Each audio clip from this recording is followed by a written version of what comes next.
Well, Politico is reporting the Biden administration is preparing to ask Congress to approve a new $1.1 billion arms sale to Taiwan. The package reportedly includes 60 anti-ship missiles, 100 air-to-air missiles. This comes after 2 U.S. warships sailed through the Taiwan Strait Sunday for the first time since House Speaker Nancy Pelosi visited Taiwan earlier this month. China condemned the visit and launched major military drills near Taiwan.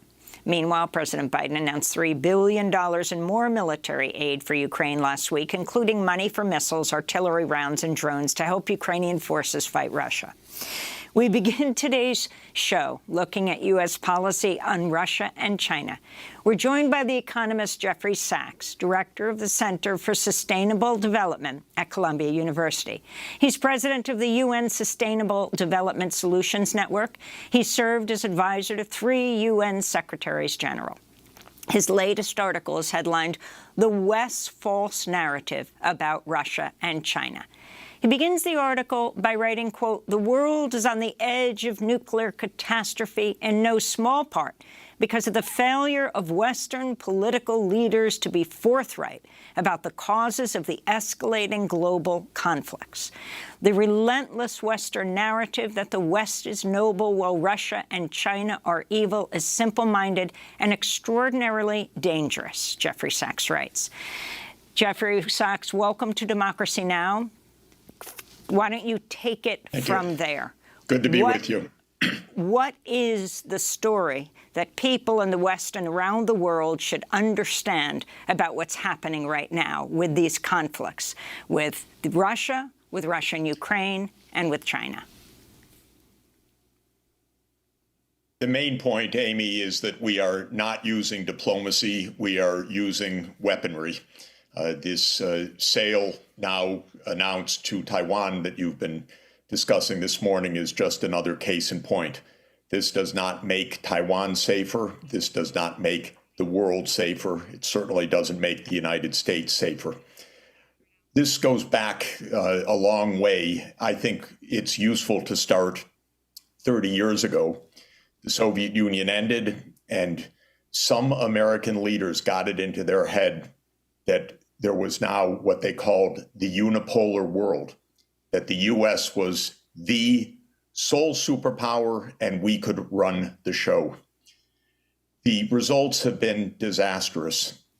We have had now 3 decades of militarization of American foreign policy. A new database that Tufts is maintaining has just shown that there have been more than 100 military interventions by the United States since 1991. It's really unbelievable.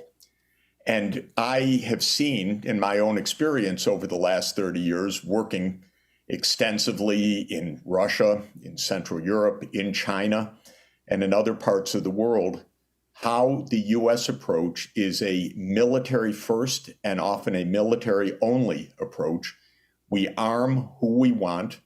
We call for NATO enlargement no matter what other countries say may be harmful to their security interests.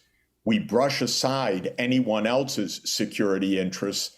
And when they complain, we ship more armaments to our allies in that region. We go to war when we want, where we want, whether it was Afghanistan or Iraq or the covert war against Assad in Syria, which is even today not properly understood by the American people, or the war in Libya. And we say, we're peace-loving. What's wrong with Russia and China? They are so warlike. They're out to undermine the world. And we end up in terrible confrontations. The war in Ukraine, just to finish the introductory view, could have been avoided and should have been avoided through diplomacy. What President Putin of Russia was saying for years was, do not expand NATO into the Black Sea, not to Ukraine, much less to Georgia, which if people look on the map, straight across to the eastern edge of the Black Sea. Russia said, this will surround us. This will jeopardize our security. Let us have diplomacy. The United States rejected all diplomacy. I tried to contact the White House at the end of 2021. In fact, I did contact the White House and said, there will be war unless the U.S. enters diplomatic talks with President Putin over this question of NATO enlargement. I was told the U.S. will never do that. That is off the table. And it was off the table. Now we have a war that's extraordinarily dangerous, and we are taking exactly the same tactics in East Asia that led to the war in Ukraine. We're organizing alliances, building up weaponry, trash-talking China, having Speaker Pelosi fly to Taiwan when the Chinese government said, please lower the temperature, lower the tensions. We say, no, we do what we want, and now send more arms. This is a recipe for yet another war. And to my mind, it's terrifying. We are at the 60th anniversary of the Cuban Missile Crisis, which I've studied all my life, and I've written a book about the aftermath. We are driving to the precipice, and we are filled with our enthusiasm as we do so, and it's just unaccountably dangerous and wrong-headed, the whole approach of U.S. foreign policy, and it's bipartisan.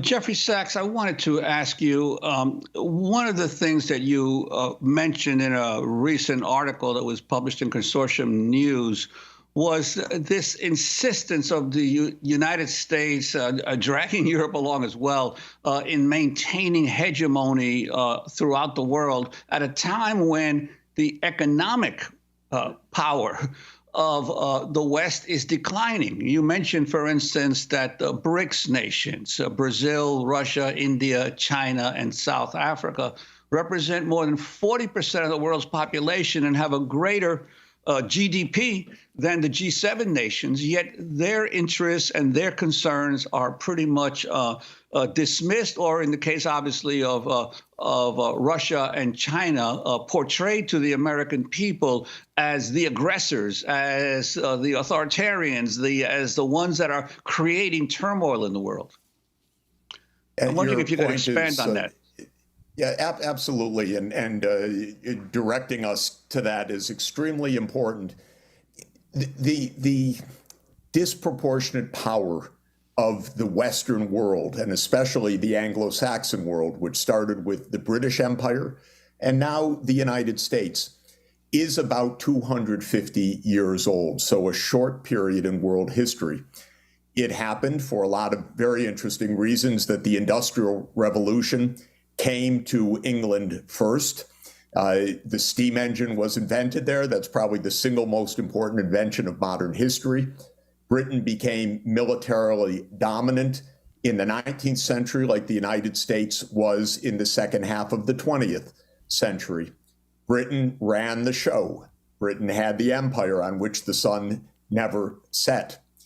And the West, meaning the United States and Western Europe, now meaning the US and the European Union, the UK, Canada, Japan, in other words, the G7, the European Union together, is a small part of the world population, perhaps now roughly 10%, a little bit more, maybe 12.5% if you add in Japan to Western Europe and the US.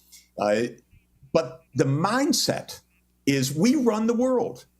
And that was the way it was for 200 years in this industrial age. But times have changed.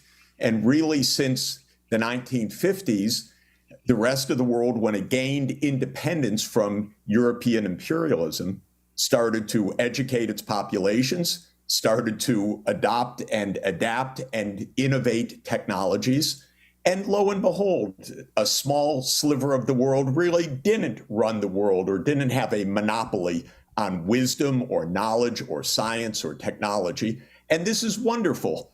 The knowledge and possibility of decent lives is spreading throughout the whole world. But in the United States, there's a resentment to this, a deep resentment. I think there's also a tremendous historical ignorance because I think a lot of U.S. leaders have no clue as to modern history. But they resent China's rise. That is an affront to the United States. How dare China rise? This is our world. This is our century. And so starting around 2014, I saw step by step, I watched it with intense detail because it's my daily activity, how the United States recast China, not as a country that was recovering from a century and a half of great difficulty, but rather as an enemy. And we consciously, as a matter of American foreign policy, started to say we need to contain China. China's rise is no longer in our interest, as if the United States is to determine whether China is prosperous or not. The Chinese are not naive. In fact, they're extraordinarily sophisticated. They watched all of this exactly the same way that I did. I know the authors of the U.S. texts. They are my colleagues at Harvard or other places. I was shocked when this kind of containment idea started to be applied. But the basic point is the West has led the world for a brief period, 250 years, but feel that's our right. This is a Western world. We are the G7. We get to determine who writes the rules of the game. Indeed, Obama, a good guy on the spectrum of what we have in foreign policy, said, let's write the rules of trade for Asia, but not have China write any of those rules. The U.S. will write the rules. This is an incredibly naive and dangerous and outmoded way to understand the world. We in the United States are 4.2% of the world's population. We do not run the world. We are not world leader. We are a country of 4.2% of the people in a big, diverse world, and we should learn to get along, play in the sandbox peacefully, not demand that we have all the toys in the sandbox. And we're not over that thinking yet. And unfortunately, it's both political parties. It's what motivates Speaker Pelosi to go to Taiwan in the middle of all of this as if she really had to go to stir up the tensions. But it's the mindset that the U.S. is in charge. I wanted to go back a little bit back into the 1990s. You recall, I'm sure, the enormous financial collapse that occurred in Mexico in the 1990s, where the Clinton administration authorized $50 billion in a bailout to Mexico, which was really to Wall Street investors. At the time, you were advising the post-Soviet Russian government, which also had had deep financial problems at the time, but was unable to get any significant Western assistance or even from the International Monetary Fund. And you were critical of that at the time. I'm wondering if you could talk about the differences, how the U.S. responded to the Mexico crisis versus the Russian financial crisis, and what the roots of that may have been in what the current situation is in Russia today. Absolutely. And I had a controlled experiment because I was economic advisor both to Poland and to the Soviet Union in the last year of President Gorbachev and to President Yeltsin in the first 2 years of Russian independence, 1992-93. My job was finance to actually help Russia find a way to address, as you described it, a massive financial crisis. And my basic recommendation in Poland and then in Soviet Union and in Russia was to avoid a societal crisis and a geopolitical crisis. The rich Western world should help to tamp down this extraordinary financial crisis that was taking place with the breakdown of the former Soviet Union. Well, interestingly, in the case of Poland, I made a series of very specific recommendations, and they were all accepted by the US government, creating a stabilization fund, canceling part of Poland's debts, allowing many financial maneuvers to get Poland out of the difficulty. And, I patted myself on the back. Oh, look at this. I make a recommendation. And one of them for $1 billion stabilization fund was accepted within 8 hours by the White House. So I thought pretty good. Then came the analogous appeal on behalf of first Gorbachev in the final days and then President Yeltsin. Everything I recommended, which was on the same basis of economic dynamics, was rejected flat out by the White House. I didn't understand it, I have to tell you, at the time. I said, but it worked in Poland. And they'd stare at me blankly. In fact, an acting Secretary of State in 1992 said, Professor Sachs, it doesn't even matter whether I agree with you or not, it's not going to happen.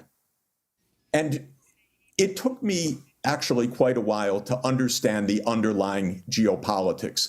Those were exactly the days of Cheney and Wolfowitz and Rumsfeld and what became the project for the new American century, meaning for the continuation of American hegemony. I didn't see it at the moment because I was thinking as an economist how to help overcome a financial crisis, but the unipolar politics was taking shape, and it was devastating. Of course, it left Russia in a massive financial crisis that led to a lot of instability that had its own implications for years to come. But even more than that, what these people were planning early on, despite explicit promises to Gorbachev and Yeltsin, was the expansion of NATO. And Clinton started the expansion of NATO with the 3 countries of Central Europe, Poland, Hungary, and Czech Republic. And then George W. Bush Jr. added 7 countries, Bulgaria, Romania, Slovakia, Slovenia, and the 3 Baltic states, but right up against Russia. And then in 2008, the coup de grace, which was the U.S. insistence over the private opposition of the European leaders. And European leaders talked to me privately about it at the time. But in 2008, Bush said, NATO will expand to Ukraine and to Georgia. And again, if you take out a map and look at the Black Sea, the explicit goal was to surround Russia in the Black Sea. By the way, it's an old playbook. It's the same playbook as Palmerston in 1853 to 1856 in the First Crimean War. Surround Russia in the Black Sea, cut off its ability to have a military presence and to project any kind of influence into the Eastern Mediterranean. Brzezinski himself said in 1997 that Ukraine would be the geographic pivot for Eurasia. So what these neocons were doing in the early 1990s was building the U.S. unipolar world. And they were already contemplating lots of wars in order to take out the former Soviet allied countries, wars to overthrow Saddam, wars to overthrow Assad, wars to overthrow Gaddafi.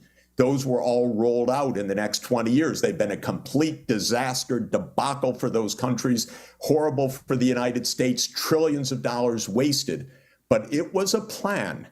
And that neoconservative plan is in its heyday right now on 2 fronts, in the Ukraine front and on the Taiwan Straits front. And it's extraordinarily dangerous what these people are doing to American foreign policy, which hardly is a policy of democracy. It's a policy of a small group that has the idea that a unipolar world and U.S. hegemony is the way that we need to go. Jeffrey Sachs, we don't have much time, but since this was such a big issue, Naomi Klein took you on big time with the shock doctrine, talking about you recommending shock therapy. Can you draw a line between what happened as the Russian economy unraveled to the conditions leading up to the Ukraine invasion? I mean, how did the economic catastrophe that followed the collapse of the Soviet Union lead to the rise of the oligarchic class and indeed the presidency of Vladimir Putin? Yeah, I've tried to explain to Naomi, whom I admire a great deal, for years that what I was recommending was financial help to whether it was Poland or to the Soviet Union or to Russia. I was absolutely aghast at the cheating and the corruption and the giveaways, and I said so very explicitly at the time and resigned over it, both because I was useless in trying to get Western help and also because I did not like at all what was going on. And I would say that the failure of an orderly approach, which was achieved in Poland, but failed in the former Soviet Union because there was no Western constructive engagement, definitely played a role in the instability in the 1990s, definitely played a role in the rise of the oligarch class. In fact, I was absolutely explaining to the U.S. and to the IMF and the World Bank in 1994-95 what was going on. They didn't care, because they thought, well, that's okay. That's for Yeltsin, perhaps, all of that cheating in the shares for loans process. Having said all of that, we have less than a minute. Okay, having said all of that, I think what is important to say is that there is no linear determinism, even from events like that, which were destabilizing and very unhappy and unnecessary, to what is happening now. Because when President Putin came in, he was not anti-European. He was not anti-American. What he saw, though, was the incredible arrogance of the United States, the expansion of NATO, the wars in Iraq, the covert war in Syria, the war in Libya against the UN resolution. So we created so much of what we're facing right now through our own ineptitude and arrogance. There was no linear determination. It was step by step U.S. arrogance that has helped to bring us to where we are